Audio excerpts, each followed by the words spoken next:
ichiwo kanyero kabende gie sani wadhi achiel kachiel nyaka Bomas of Kenya kuma bende mano kanyero komiti mar twak mano National Dialogue Committee odiochieng' ma kawuono owinjo bed ni golo lipodgi kaluwore koda weche mag twak mosebedo kabende dhi nyime kuom jumbe mathoth mabende osekalo.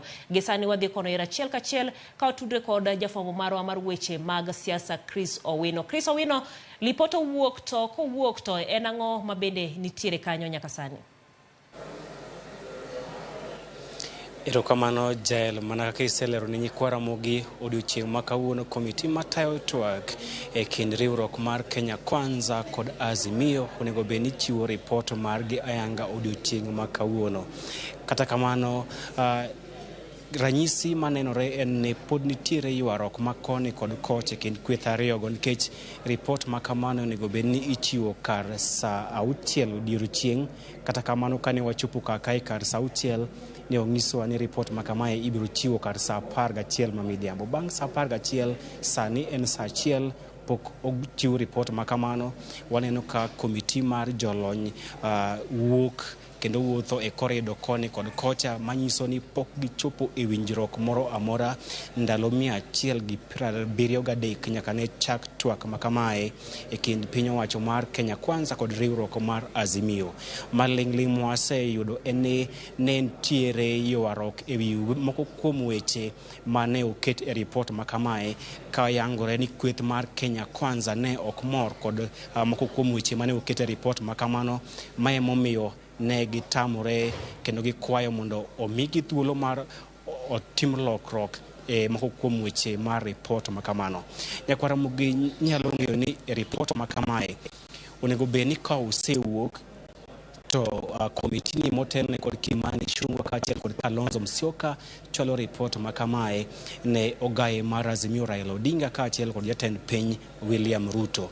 Motelo bang' chiwo ripot ma kamano William Ruto kod ogaye mar Azimio Raila Odinga, ripot ma kama onego bed ni ipedho e nyim od bura mamalo mar mondo jo od bura otwagie kaachiel kod loso chike madhi keto e tim moko kuom weche e ripot ma kamae. Koro makelo penjo ni poni ogaye mar Azimio Raila Odinga kod jatend piny William Ruto ok oketo koke e ripot ma kamae, manyiso ni ripot no kata kochwale e nyim od bura ok odhi bedo ripot ma kanyakla mar Kenya Kwanza kod Azimio, odhi bedo ripot mar kweth achiel, gino manyalo kelo ywaruok kendo medo liet mar siasa e pacho kae.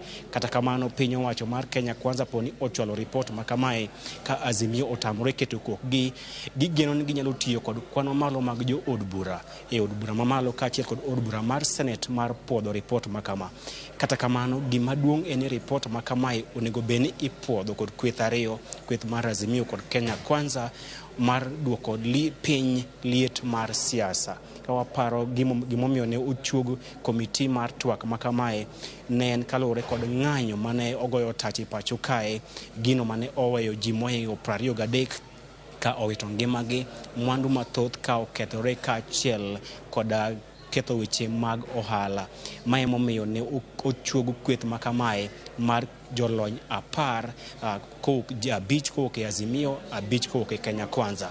Koro jogo osebedo ka gitimo twak kendo e giko juma mokalo ne gindiko ripot margi kane gin kod geno ni chieng' tich adek jumani ne onego bed ni gisetieko ndiko ripot ma kamano. Kata kamano kaluwore kod moko kuom pek e weche ma komiti osebedo ka winjo, ne gichwalo chenro ma kama nyaka odiochieng' ma kawuono kar saa 6. Jal bende inyalo paro ni komiti ni ne okawo pach jopiny, ne okawo pach jolony e weche mag uchumi, e weche mag siasa, riwruoge mag kedo ratiro mag oganda kaachiel kod jatend migawo mar omenda Profesa Njuguna Ndung'u kaachiel kod jagat chenro mag loso budget e pacho kae ma bende ne ochiwo pachgi e weche mag bero uchumi kaachiel kod duoko piny pek mar ngima.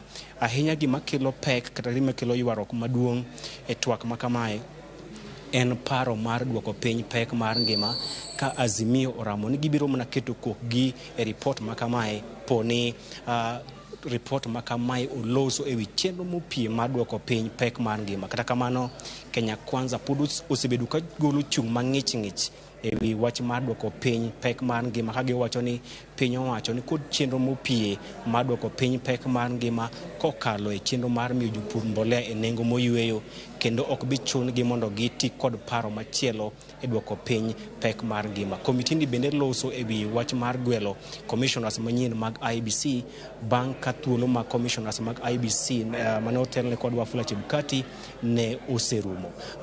Mopogore kod kamano bende komiti ni loso e wach mar chugo apisi mar jatend kweth mobalo kod piny owacho kaachiel kod mano mar chugo apisi mar jatend migawo maduong' kata prime minister. Koro magi moko kuom weche ma report ni onego bed ni mulo. Koro waketo wang'wa kae kod itwa mar neno kendo winjo kapo ni dhi chopo winjruok. Ka inyalo neno toka kae mae kama report no idhi gole ayanga kendo chenro mar yudo report makamano osebedo ka irito kod siso chakre okinyi makawuono ka oduse mokalo kata kamano dusruok modusgo kakanyo nyalo bedo na siasa nikech ne ochak duse kamano chakruok okinyi to nyaka sani pod itero na koni gi koni. Koro waketo wang'wa mane to bende iro marachar didum bende nitiere geno. Koro mano pod waketo kaka kendo kowuok to wabiro miyo nyikwa Ramogi achiel kachiel maonge lewo ijael. Erokamano ahinya Chris Owino. Mana kaka iwacho kanyo en rito mosebedo chakre gokinyi nyaka sani pod irito. Med mana keto wang'i kanyo kendo ka duoko wuok report owuok tibiro miyowa ayanga kaka otimore. Erokamano ahinya Chris Owino kantiere Bomas of Kenya. Jano marwa wakawo kendie yweyo macho ka waduogo wadhi bedo kendi koda twak